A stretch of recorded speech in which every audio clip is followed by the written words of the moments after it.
You're listening to Releasing Trauma, a survivor's podcast.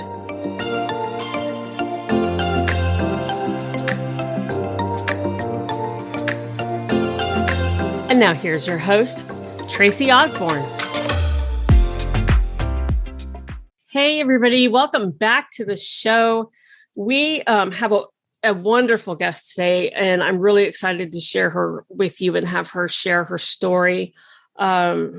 She kind of lived through a nightmare and has, just done so much amazing stuff because of it. So I'm going to let her talk about that, though. Holly Dunn, welcome to the show. Thank you. Thank you so much for having me. So, tell us a little bit about, just the backstory of what happened to you. Well, I was a student at the University of Kentucky, and it was the beginning of my junior year. And I had a boyfriend named Chris that I had only been dating for about 3 months. And we had just started school. We went to a party together. The party was boring, so we went to take a walk by the railroad tracks. My boyfriend had actually lived in that house before and knew where they were and knew that trains came by. And, I had the idea to put quarters or coins on the track and have them be flattened by the train. Yeah. So we went to the tracks and no trains came by and it was super boring. But Chris and I, and 2 of his friends came with us too. But Chris and I wanted to talk. He had been out of town. We hadn't talked in a while. We wanted to talk. So we sat by the tracks and just started talking, and his friends went back to the party. When we got up to leave, we only stayed there, I would guess, about 30 minutes. When we got up to leave, a man approached us from behind an electrical box. He was asking us for money. And it all happened really fast, or not. I mean, I don't even know the time frame of how it all happened. But he did. We didn't have any money. We were poor college kids. He ended up going through Chris's backpack. He made Chris get down on his knees and went through his backpack. And what I didn't know at the time was that he had a weapon on Chris when he was going through his backpack, that he had that weapon in his hand and that Chris knew it was there. So, I didn't exactly understand why Chris was complying with everything that this guy was saying, but, I just kind of went along with it because I didn't know what was happening. And when I realized that he had a weapon, it changed the whole scenario. I mean, up until that point, I was offering him credit cards, ATM cards, what do you want? Give him what he wants and maybe he'll leave us alone. And he just kept saying no to everything we wanted, everything we were offering. And I'm just going, I don't understand it. If you need money, I'm offering you money, why don't you want it? I could give you money. And so we, I didn't even realize he was tying up Chris's hands with his backpack. It was dark. I couldn't, it was, after midnight, I couldn't see what was even happening. And so when he came over to me, I saw that he had a weapon in his hand. And so then that awareness came to me of how the situation had changed. He tied my hands up behind my back with my belt. He did end up gagging us. He tied up our feet. I actually stuck my tongue out so that the gag wouldn't work. I don't know what made me think to do that, but I just figured if I couldn't talk, I needed to be able to talk, it was important. And so Chris and I kept trying to strategize, what is going on? Can we get away? Could we run away? Could we untie our hands? Could we untie our feet? I got my hands untied. I couldn't get Chris untied. And he did end up hitting Chris, and he hit Chris with a 52-pound rock. He hit him one time, and he ended up raping me. I tried to fight him. I didn't know how to fight. I literally tried to fight him, and he stabbed me in my neck, and he said, "Look how easily I could kill you." He raped me. I felt like I was floating above my body. And I was studying his face. I was thinking, if I live through this, I will know your face. I'm going to know every tattoo you have. I'm going to know everything about you, and I will get you. And he, I thought he was going to leave me there. I didn't think he was going to hurt me. I thought I had talked him into not hurting me. I was telling him about my family and asking him about his family and like trying to have him put a name with the face, like think that I was actually a person. And I thought that I had befriended him enough that he wasn't going to hurt me. But he did end up hitting me. They never found what he hit me with. We think it was some kind of board. But he hit me 5 or 6 times in my face. I think I put my hand up to block it. He hit me in my hand. And I think he hit me 5 or 6 times in the back of my head. I think he knocked me unconscious. I think I laid there unconscious for quite a while. I mean, I remember kind of being conscious. Like I kind of remember thinking, thank you for leaving me here alive. Like I'll get you someday. Like that went through my mind as I'm unconscious.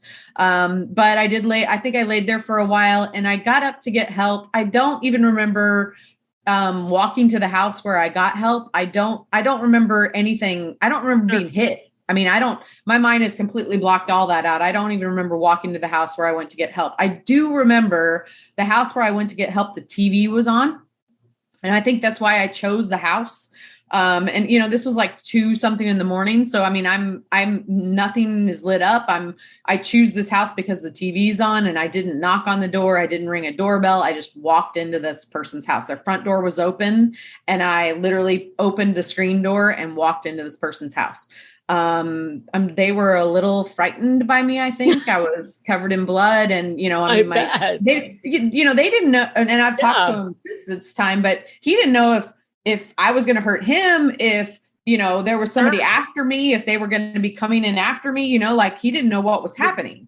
So, he, ended up getting his roommate up to like watch me in case anything happened. And he called 911.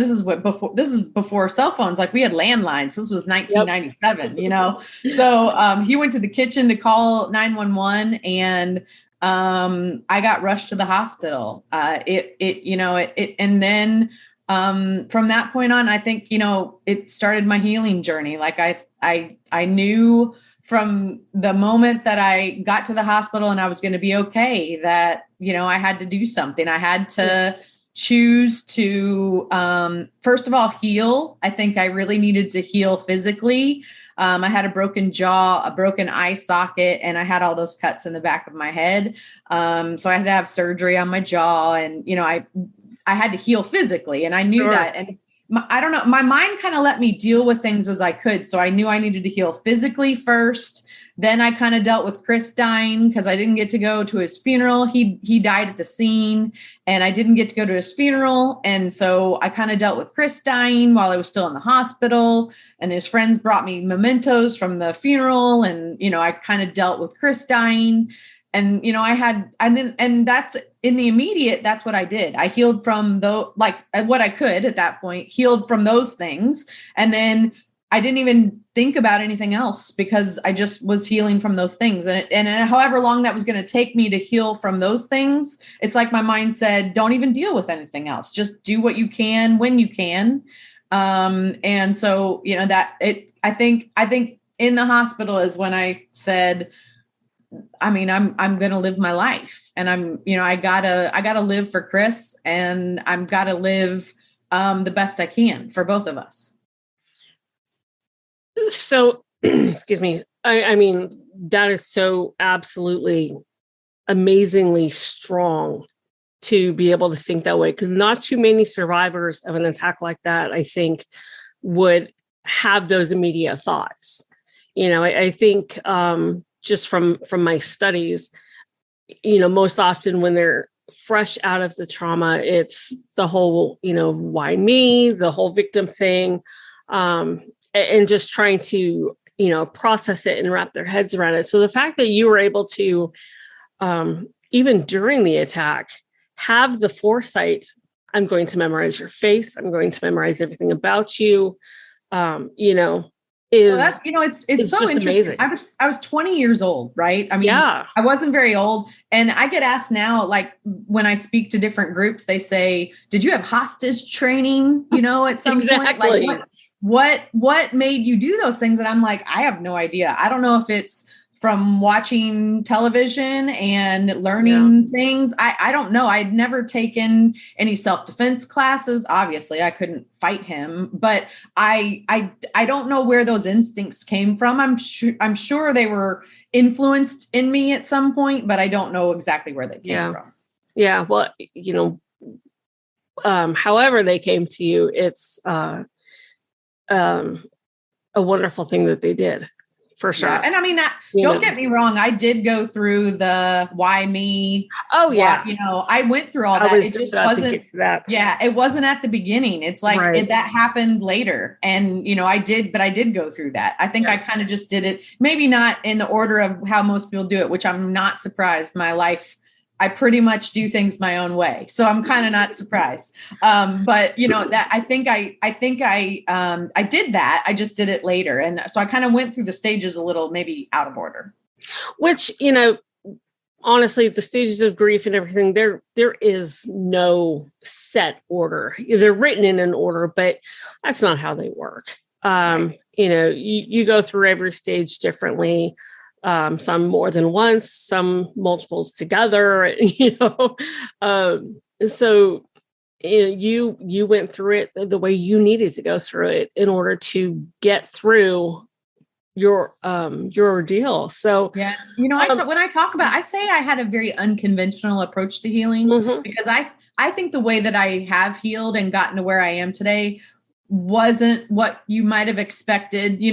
My family really wanted me to go into therapy. I didn't do that immediately. It helps me now tremendously, but I didn't do that immediately. I just had kind of an unconventional approach. And I really think that tells you that there is no right way for anybody to do healing or for anybody to get through anything. I can't write you a manual on how you're going to do it because everybody's an individual and it's so individualized for everybody. But, my unconventional approach, if somebody could take a piece of it and put it into their healing or take a small part of it and think it influences them somehow, that's why I put it out there, because I want people to think maybe I could do that, or maybe I could try that. Cause that's, what I seeked out in my healing was books written by survivors. I wanted to talk to everybody that had survived something like I did, because I wanted to know, am I going crazy?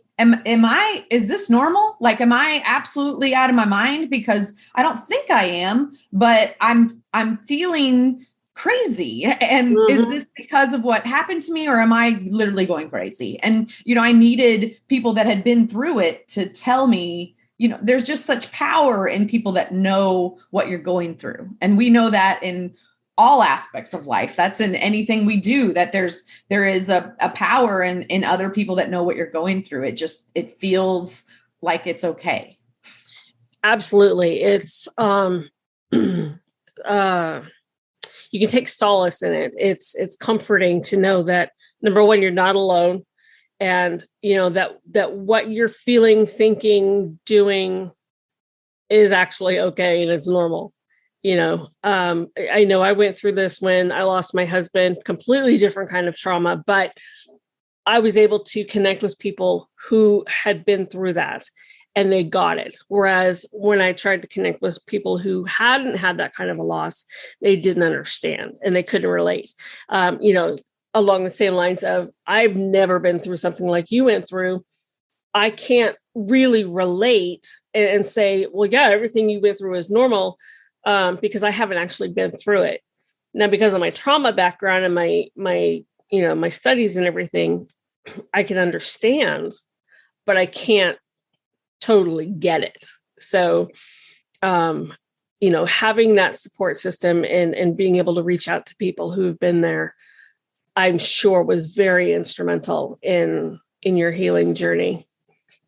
It was. And for me, dealing with Chris dying, I, was able to befriend all of his friends, and they kind of took me under their wing. They brought me, mementos from the funeral, and they basically, took me under their wing and let me be their friend. And they wanted to get to know me and what, they wanted to be my friend. And then they showed me all the things that Chris loved. And so they would show me, places that he liked to go or things that he liked to do, and introduce me to all the things that Chris loved. And so I felt like I was, grieving Chris through all of his friends, and we were all healing together, which was the cool part, was that they were all hurting too, but we could be stronger because we were all hurting. And it was like, they could be stronger because I was with them, and then I needed them too. And so, they're still some of my best friends in the world. I'm thankful to have that connection. That's how I grieved Chris. And that, that for me really worked. And it has brought, just a full feeling of that Chris is still around me, and Chris shows me signs all the time. And, I just know that he's still in my life, and it's, he always will be, that's my son has his name, his middle name is Christopher, which he's named after Chris. We've got a picture of him in our house. He'll always be part of my life. Absolutely. Absolutely. So, I know you said that everybody kind of wanted you to go through therapy and all of this in the beginning. And, we all have our ideas of how we should heal and how others should heal. And like you said, it's a very, very individualized journey. So, from the hospital with the physical healing, and then, once you got out of the hospital and everything, what did that healing journey look like for you?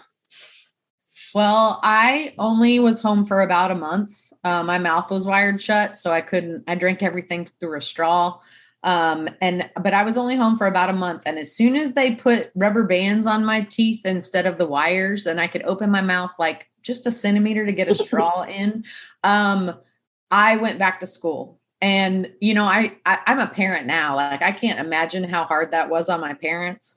But I really needed to take back control in my life. And so that was, I knew that. And so I, needed to go back to school. I needed to get back into my life. I needed to, do the things that I had always planned to do.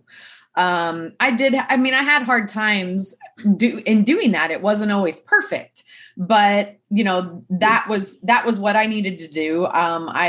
I only had one class. I was, taking one class. They dropped all my classes for me, but I kept one class. So I'm taking one class. How hard is that? Your junior year, your junior year, you're taking one class. And I got a job and, tried to move on with my life.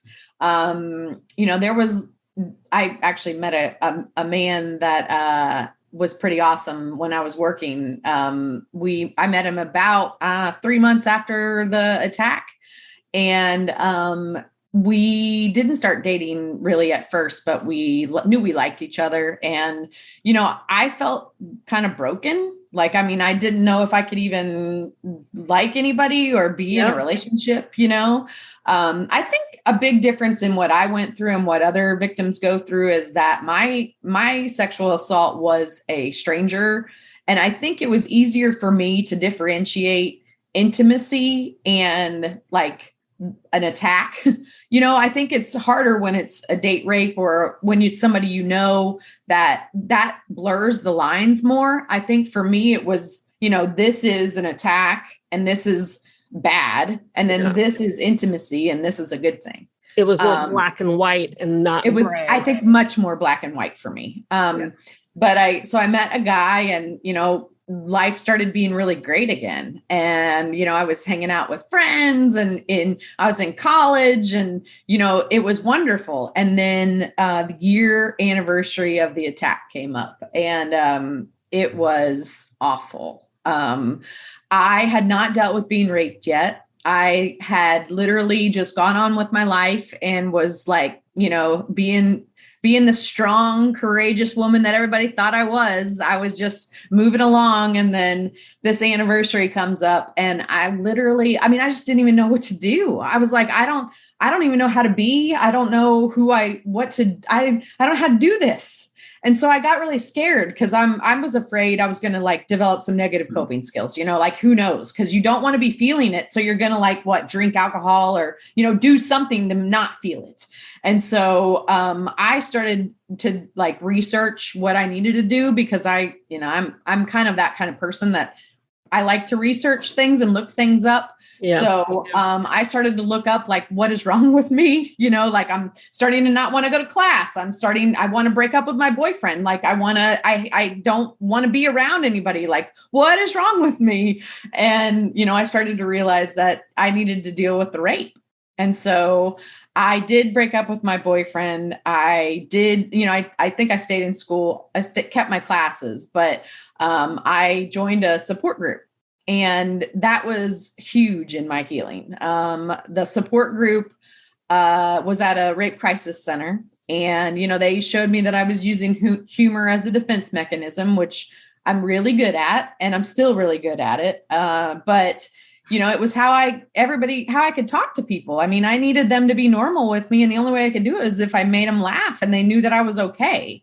So, but the support group helped me to realize that there's, you don't have to do that. It's okay to be in those feelings and it's okay to feel them. And, you can. Mm-hmm. And so that support group really helped me in my healing. And, from then on, that support group was only 6 weeks, right? Or 8 weeks, maybe. And, I really think that felt like not the end of the healing because that's still today, but it felt like just a new beginning.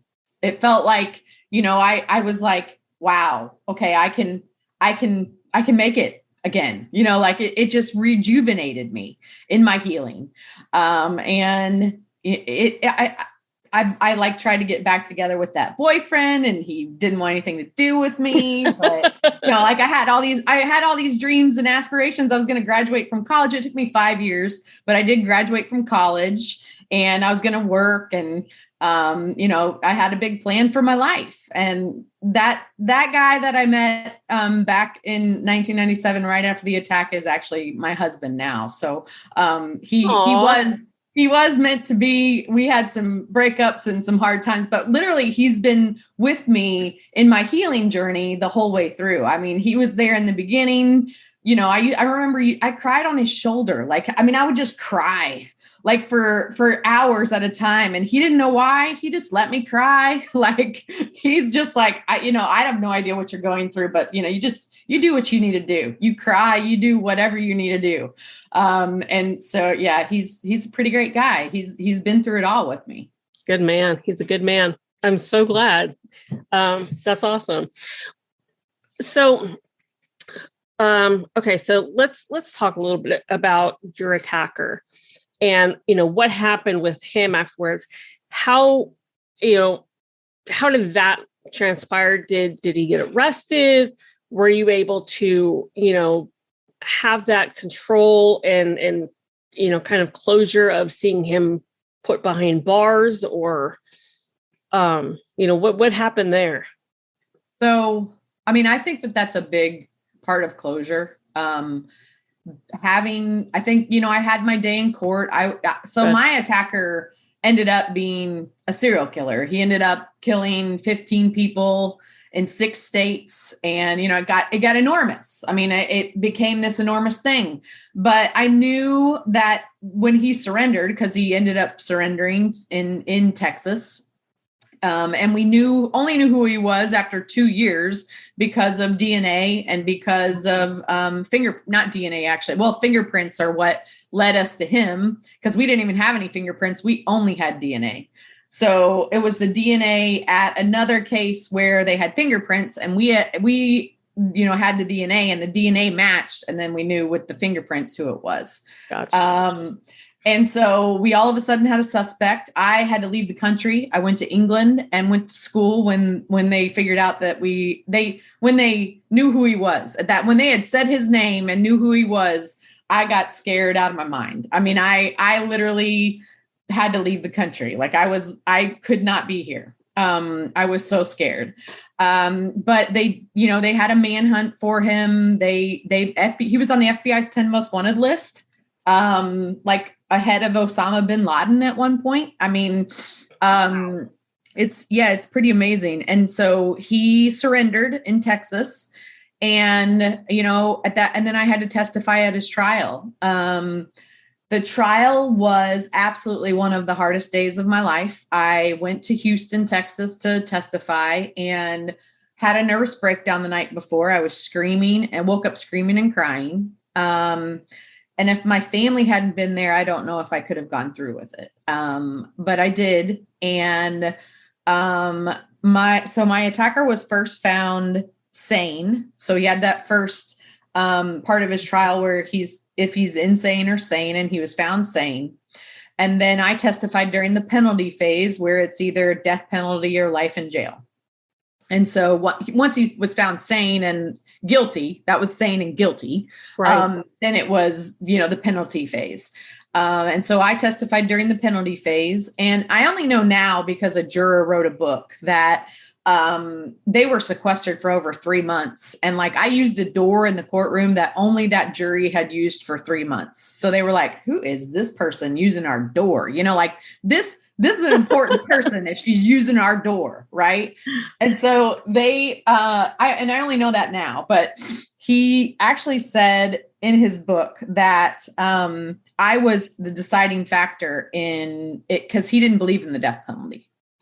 And so I was his deciding factor that he could give the death penalty because of my testimony. So, I never had an opinion on the death penalty or not. It really wasn't in my thought process. What I do know is, so my attacker was put to death. He was put to death in 2006. And what I know now is that I feel safer because he is not in the world anymore, and that he cannot do this again because he's not in the world anymore. I think that I just feel even if he had spent his life in jail, I had that feeling always of, somebody's going to get him out because, he could get out on a technicality, or he could, something could occur, and it didn't make sense. But I always felt like that. If he had spent his life in jail, I felt like he could get out and hurt somebody else. So the death penalty for me gave me, I think, the ultimate closure, that I'm able to, put that chapter, like disassociate from it almost, to put that chapter away and to say, all those bad things that I felt like. So I was feeling, anger, resentment, revenge, all these things that I was feeling, and they were all caused by him. So I was like, I'm going to take all those feelings and I'm going to bottle them up, and they're going to go with you, and you're going to be put to death, and all those feelings are going to go with you. So I was able to kind of disassociate from them and to put them with him. Now doesn't mean I don't ever feel them again, but it just means they don't control me anymore. Right. Exactly. They're not in my wheelhouse to control me. And so, I'm able to like take those bad feelings and kind of put them with him, and want to feel the good things, and want to, because at that point, when he got put to death, I was already out doing public speaking. I was trying to start a nonprofit in my hometown. I was already doing things to try to help in my healing. Right. And I knew every time I spoke that story was losing its power over me, that every time I told it, it was losing power. I mean, the very first time I spoke, I cried through the whole thing. I don't know if anybody heard what I was saying. I had everything I said written down on a piece of paper, and I don't know if anybody even heard me. But then the next time I did it, it got a little better, and I maybe didn't cry as much, and I maybe could get some more words out. And, I just started to realize, hey, like, and I had people coming up to me and saying, thank you so much for saying that. Like, thank you so much for telling your story. I feel like I can talk now. I feel like I can tell my story now because you told yours. And I was like, wow, like how powerful is that? I started to feel that empowering feeling of, I'm helping myself by talking about it, but I'm helping other people that maybe they could find their voice, or they could move further in their healing, or they could even deal with something they've never dealt with before. And I'm like, wow, what a powerful thing to happen, to come from this terrible thing that occurred. Mm-hmm. I started to realize, wow, this energy and that everything from this event that occurred, this energy now is so good. And it's doing such great work. And it's like it's its own entity. And it's because, I say, I would never want this to happen to anyone. And truly, I would take it back even for me if I could. But what I would want to keep is the way my life journey has gone. What I would want to keep is how my whole life path changed, how I now am an advocate for victims, that I want to talk and I want to, scream from the rooftops, try to help them in some way. Yep. And that would have never happened had this event not occurred. So, I am so thankful for my second chance at life, because I'm able to now try to help other people, either by maybe not even an awareness that maybe this will never happen to them. And I really hope that that's the case, because in my perfect world, this kind of crime wouldn't happen, right? Our women would be respected. We would not be getting sexually assaulted. In my perfect world, we are equal with men. We are one. We are equal. We are all humans. Like, we all are treated as humans, and we're all, it's good. And when you are a bad human, things happen. But when you're a good human, and mostly good human, the good things happen, right? And it's that simple. Like in my perfect world. But, I know that's not going to maybe happen anytime soon. Maybe someday. I'll keep hoping. That sure would be nice, wouldn't it? I always say, it would be great to work people like you and me out of a job. No longer have to be advocates and speak up for others, because there are no more victims. That would be fantastic. But I totally get what you mean by the more you speak about it, the less control it has over you, and the more you're able to help others. I experienced the same thing when I started talking about my rape. And, now today I can talk about it as if I was just talking about the weather. Passing, right. Yeah. And, it's not, and some people don't want to talk about it. So some people, and that's fine. Their voice is not how they talk about it. Right. Mm-hmm. For some people, it might be creative people. It might be doing some artwork that represents what they went through, or it might be writing a song, or writing a poem, or just writing it down in a journal. It doesn't have to be talking. It's just getting it outside of you somehow. Exactly. Right? It's however you get it outside of you. That's how you should do it. Whatever feels good, that's how you should do it, and get it outside of you, and keep getting it outside of you, because it loses its power. And that's true for, I think, not just, sexual assault or rape. It's true for trauma. I mean, it's true for, going through anything in our life that's hard, that we go through. When we can get it outside of us, it loses its power. And, when we can maybe see anything good that came from it. If you just woke up the next day and you're breathing and you're still with us and you're smiling once during the day, then maybe that's a good day, and that's all we need. That's all we need. It's not that you have to go and speak to 700 people. You do not have to, be on a stage. You don't have to be in the public eye. It is just that you get up every day, you breathe, you may hopefully do something that makes you happy in the day. And it's as simple as that. Yep, absolutely. Holly, thank you so much for coming on and talking with us, sharing about your experience, and, mostly, sharing your healing journeys, and, just reminding us that, what we're going through, we're not alone, and there is hope.